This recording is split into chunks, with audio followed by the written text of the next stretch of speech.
Hello guys, welcome back to the channel SK count classes. तो guys, आज हमारा नया सब्जेक्ट है चैप्टर 3 के साथ बिजनेस स्टडीज। बिजनेस स्टडीज हमारा ये बहुत ही अच्छा चैप्टर है जो कि आप सभी के लिए बहुत इंपॉर्टेंट है, क्योंकि इस चैप्टर से ना एमसीक्यू बहुत ही ज्यादा आते हैं। समझे? इस मतलब जो बोर्ड में हर बार जो क्वेश्चंस आते हैं ना, इसके एमसीक्यूज कई बार आते हैं और केस स्टडीज भी इसी चैप्टर से बनते हैं, क्योंकि इसमें टॉपिक्स बड़े मजेदार हैं, बड़े अच्छे अच्छे टॉपिक्स इसमें। ठीक है, तो हमारा चैप्टर है बिजनेस स्टडीज का बिजनेस इन्वॉल्वमेंट। बिजनेस इन्वॉल्वमेंट की सबसे पहली चीज हम सीखेंगे उसका डेफिनेशन क्या है, भाई इसको कहते क्या है, इसका मीनिंग क्या होता है। चलो यही जान लेते हैं।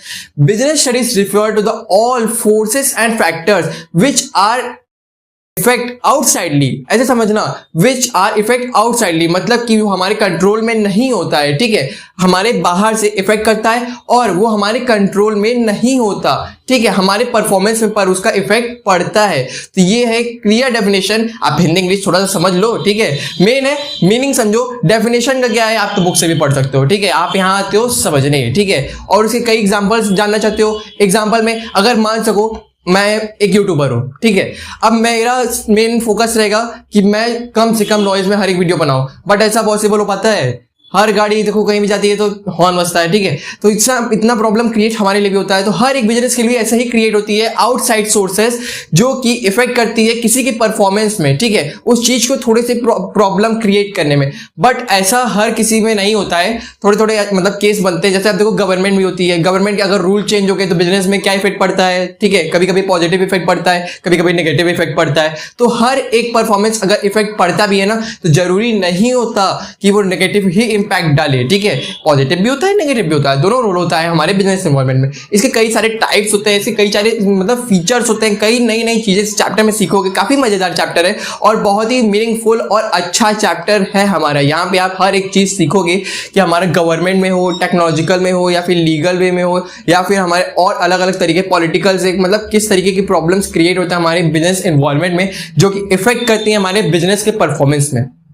तो गाइस, अब आते हैं अपने नेक्स्ट टॉपिक पर। जैसे कि हमने अभी तक पिछले चैप्टर्स में भी देखा है कि हमारे पहले डेफिनेशन देखते हैं, फिर उसके फीचर्स देखते हैं, फिर इंपॉर्टेंस देखते हैं। सेम वैसे ही चलते हैं उसी प्रोसीजर पे। बिजनेस इन्वॉल्वमेंट के फीचर्स देखते हैं अब हम। ठीक है, देखो यहाँ पे दिया हुआ है ऑल एक्सटर्नल फोर्सेस।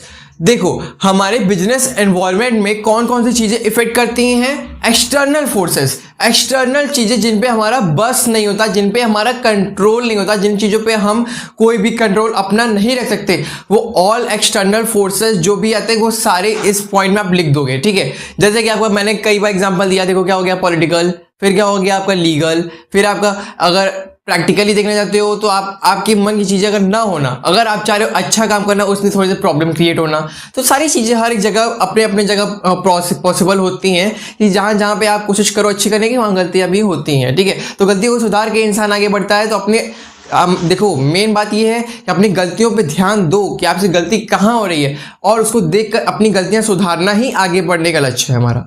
ठीक है, फिर देखो नेक्स्ट है स्पेसिफिक एंड जनरल फोर्सेस। देखो ये बहुत ही ज्यादा इंपॉर्टेंट है। इस पे ना प्रोजेक्ट भी मिलते हैं, क्लास 12 में ना प्रोजेक्ट भी मिलते हैं। मैं प्रोजेक्ट भी आप सभी को कराऊंगा, अकाउंट्स का प्रोजेक्ट भी आप सभी को मैं बताऊंगा एकदम।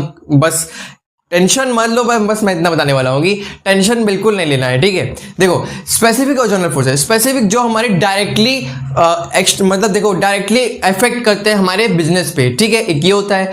और हमारा जो जनरल फोर्स होता है वो क्या होता है? इनडायरेक्टली इफेक्ट करता है हमारे बिजनेस पे। देखो स्पेसिफिक का एग्जांपल क्या हो गया? आप भाई क्या हो गए, कस्टमर हो गए, ठीक है, सेल्समैन हो गए, मतलब जो directly day to day work में हमारे जिनका रोल होता है, सीधी सी बात है, जिनका रोल होता है। ठीक, और अब हमारे जनरल फोर्स वो होते हैं जो कि हमारे डे टू डे लाइफ में नहीं उनका रोल होता है। ठीक है, इनडायरेक्टली उनका भले ही उनका रोल होता है, बट डे टू डे पर डे उनका रोल नहीं होता। जैसे कि आपका टेक्नोलॉजीज रोज तो नहीं बदलोगे ना। अपने मान लो आज आपने कंप्यूटर खरीदा, क्या आप कल बदल दोगे?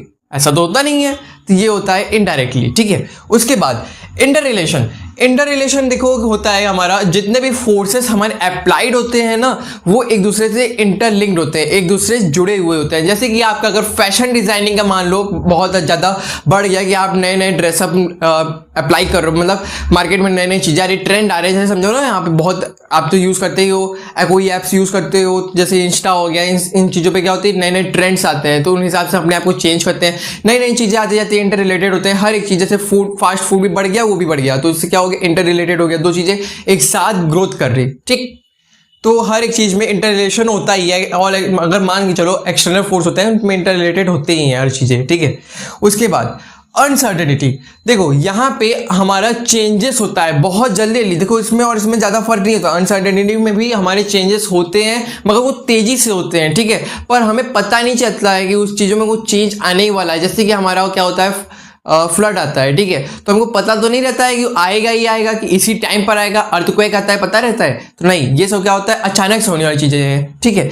डायनामिक होता है हमारा, मतलब वेरी फ्लेक्सिबल, हम लोग तो ये पॉइंट पहले भी पढ़े हैं कि तो गाइस अब हमारा नेक्स्ट टॉपिक देख लो, importance of business environment. Business environment के कौन कौन से हमारे इंपॉर्टेंस होते हैं। देखो आप अगर डेफिनेशन जान लिए और चैप्टर का मेन जो पार्ट है, जो नाम है चैप्टर का, उसको समझ लिए ना, तो आपको फीचर, आपका इंपॉर्टेंस सब कुछ खुद से बना सकते हो। देखो कैसे, आप जानते हो कि देखो ये तो आपके लिए नया है। पहली पॉइंट देखो, फर्स्ट मूवर एडवांटेज। अगर आपने अपने बिजनेस एनवायरनमेंट को पढ़ लिया, उसको समझ लिया, उसकी प्लानिंग को समझ ली कि वो आप इस समय आपके एनवायरनमेंट में, आपके बिजनेस के लोकल एरियाज में कौन सी चीज़ें इस समय ट्रेंड पे चल रही हैं, अगर आप उस चीज़ को समझ सकते हो, आप उसको पहले जान सकते हो ना, तो आप उसका फायदा उठा सकते हो। कैसे? First mover advantage. अगर देखो कोई चीज़ अगर नई आई है और इस समय मार्केट में नहीं है, ठीक है, ऐसे समझो, मतलब लोगों के लिए है कि फैसिलिटी ये वाली उनको चाहिए, ठीक है, आपने समझ लिया और आप उन चीजों को आप ही प्रोवाइड कराना शुरू कर दिए सबसे पहले, ठीक है, तो वो क्या होगा, फर्स्ट मूवर एडवांटेज। तो ये होता है पहला पॉइंट, ठीक है। नेक्स्ट देखो, हेल्प टू अडेप्ट चेंजेस। अगर आपने अपने बिजनेस के एनवायरनमेंट को अच्छे से जान लिया तो जो भी चेंजेस आने वाली हैं आप उसको इजीली हैंडल कर सकते हो। अगर आपको पता चल गया है ये चीजें ऐसे ऐसे होने वाली है, तो आप उन चीजों को पहले उन चीजों से लड़ने के लिए आप पहले ही तैयार हो सकते हो, ठीक है।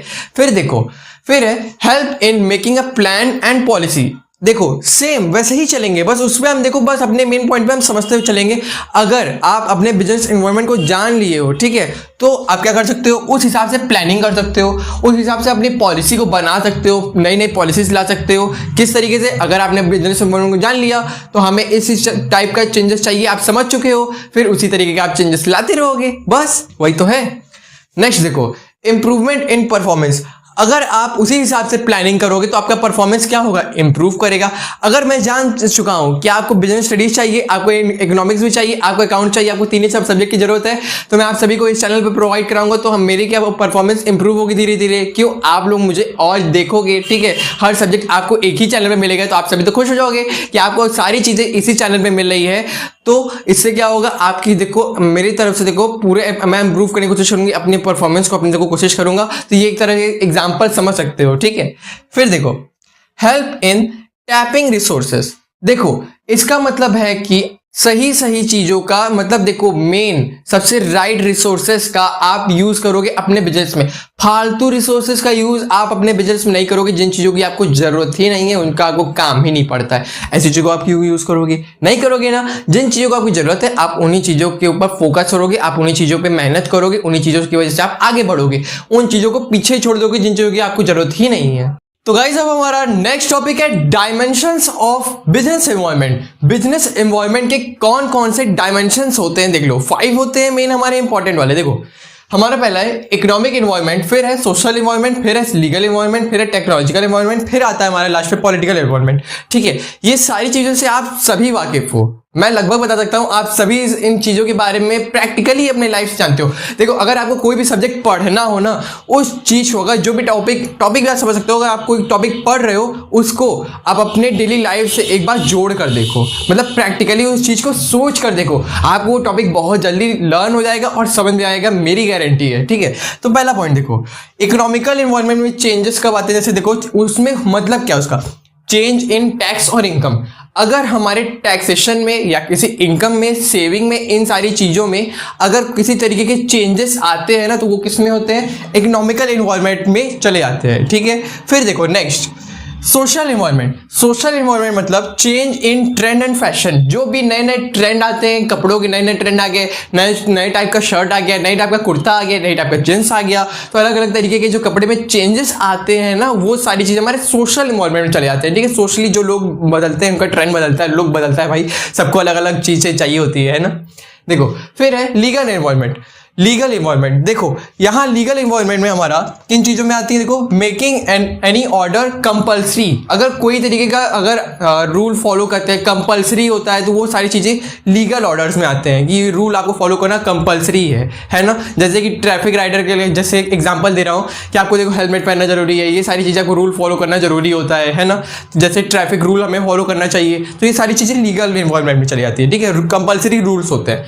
और टेक्नोलॉजिकल इन्वॉल्वमेंट, भाई टेक्नोलॉजिकल इन्वॉल्वमेंट तो आप सभी जानते हो, टेक्नोलॉजी जो नई नई टेक्नोलॉजीज में चेंजेस आते हैं, नई मशीनरी आपने ली, नए इक्विपमेंट्स लिए, नई नई चीज़ों में मतलब अपने काम करने के तरीकों को बदला, अपने टेक्नोलॉजीज को बदला, अपने काम करने के तरीकों को चेंज किया, वो सारी चीज़ें आती है हमारी टेक्नोलॉजिकल इन्वॉल्वमेंट में, ठीक है। उसके बाद देखो पॉलिटिकल इन्वॉल्वमेंट, पॉलिटिकल इन्वॉल्वमेंट मतलब कि पॉलिसी चेंजेस। देखो हर बार तो गवर्नमेंट एक जैसी रहती नहीं है, ये आप सभी जानते हो, ठीक है। पिछले दूसरी गवर्नमेंट थी, आगे दूसरी गवर्नमेंट आ गई या वही रह गई तो ठीक है। चेंज मेरे कहने का मतलब कि देखो चेंज होते रहते हैं, गवर्नमेंट अगर चेंज होते हैं तो उनकी पॉलिसी जो बनाई रहती है ना वो भी बदलते हैं, पुराने हिसाब से, कभी कभी पुराने हिसाब से चलते, कभी कभी चेंजेस आते हैं। तो इसका सीधा सा मतलब कि इसमें देखो चेंजेस भी आते हैं, जो चेंजेस आते हैं वो सारी किस में चली जाती है, पॉलिटिकल इन्वॉल्वमेंट में। तो ये जो पॉइंट है बहुत ही छोटा सा था, आप सभी एक बार रीड कर लोगे ना तो बहुत ही इजी है कि स्क्रीनशॉट ले लो, मैं तो कहूंगा। तो गाइस अब चैप्टर का लास्ट टॉपिक रह गया है, उसको कैसे छोड़ सकते हैं, चलो उसको भी देख लेते जल्दी से। देखो लास्ट हमारा डिमोनेटाइजेशन, इस पे मैंने एक आप सभी के लिए एमसीक्यू भी अपलोड कर दिया, अगर अभी तक ना देखा हो ना तो जाके जरूर देख लेना, एक एमसीक्यू आप सभी के लिए, ठीक है। तो आगे आंसर देते रहा करो यार, आप सभी के लिए बहुत प्रैक्टिस हो जाएगी। मैं बार बार कहता हूँ आप सभी से, सब लोग आंसर दिया करो, जितने बच्चे आंसर दोगे उतना ज्यादा आप सीखोगे, उतने नई नई चीजें आप जानोगे। एमसीक्यू क्वेश्चन ज्यादा, देखो 20 एमसीक्यू हर पेपर में आता है, ठीक है। मैं आप सभी को हर एक चैप्टर का एमसीक्यू कराता हूँ, ठीक है, चाहे आपका सब्जेक्ट वाइज भी, अकाउंट्स हो, बीएसटी हो, इकोनॉमिक्स हो, इकोनॉमिक्स के भी मिल जाएंगे, लगातार मिलेंगे आप सभी को, ठीक है। चैप्टर भी आने वाला, थर्ड चैप्टर में भी मैं जल्दी लाऊंगा, उसका टेंशन मत लो, तो ठीक है। तो उस पर भी आंसर रेगुलर देते रहा करो। तो यहाँ पे हमारा पहले डिमोनेटाइजेशन देख लो, मैंने यही दिया था कि नवंबर 8 2016 को हमारा डिमोनेटाइजेशन हुआ था। हमारे प्रधानमंत्री श्री नरेंद्र मोदी जी ने हमारे 500 और 1000 के नोट को बंद कर दिया था, बैन कर दिया था, ठीक है। तो देखो उन्हीं के बारे में बस हम कुछ चीजें समझेंगे। देखो 500 और 1000 demonetisation note were withdraw in from circulation में 500 और 1000 के नोट क्या हो गए थे, विड्रॉ किए गए थे, ठीक है। उसके बाद it result in 86% currency in circulation. देखो 86% जो करेंसी था हमारे सर्कुलेशन में वो विड्रॉ किए गए थे, बाकी 14% जान लो कहाँ गए, ठीक है। बाकी अब देखो आगे, the main aim of demonetization was to corruption, जो करप्ट पैसे थे, जो टैक्स नहीं भरते थे, अपने जो जेब में भर लेते थे जो लोग ना पैसे, वही पैसे को अब निकालने की बारी थी। इसीलिए हमारे प्रधानमंत्री जी ने ऐसी योजना बनाई कि अब करप्शन के पैसे को भी बाहर निकाला जाए, ठीक है। फिर देखो लास्ट पॉइंट है इसका, क्रिएटिंग अ कैशलेस इकोनॉमी। उनका मानना था कि अपने हम इकोनॉमी को कैशलेस बनाए। कैसे, अब आप देखते हो कई एप्स आ गए हैं, आप उसको यूज करके आप कैशलेस इकोनॉमी में इन्वॉल्व हो सकते हो। उसमें भी आप कैसे, पेटीएम है, गूगल पे है, कई सारे एग्जांपल्स है आप जिससे आप अपने मतलब ऑनलाइन ट्रांजैक्शन कर सकते हो, ठीक है। तो ये था एक हमारा कंप्लीट चैप्टर। मुझे बहुत उम्मीद है आप सभी को कि आप सभी ये चैप्टर बहुत ही पसंद आएगा। ऐसे ही हमारे चैप्टर्स और आते रहेंगे आप सभी के लिए, हमारे और भी क्विज वाले क्वेश्चन जो आप सभी के लिए लगातार आते रहेंगे, बस लगातार हमारे चैनल पे बने रहो, ठीक है। और चैनल को सब्सक्राइब करके जरूर रख लो, अपने फ्रेंड को शेयर कर देना। फिर मिलेंगे आप सभी के साथ, goodbye, love you all.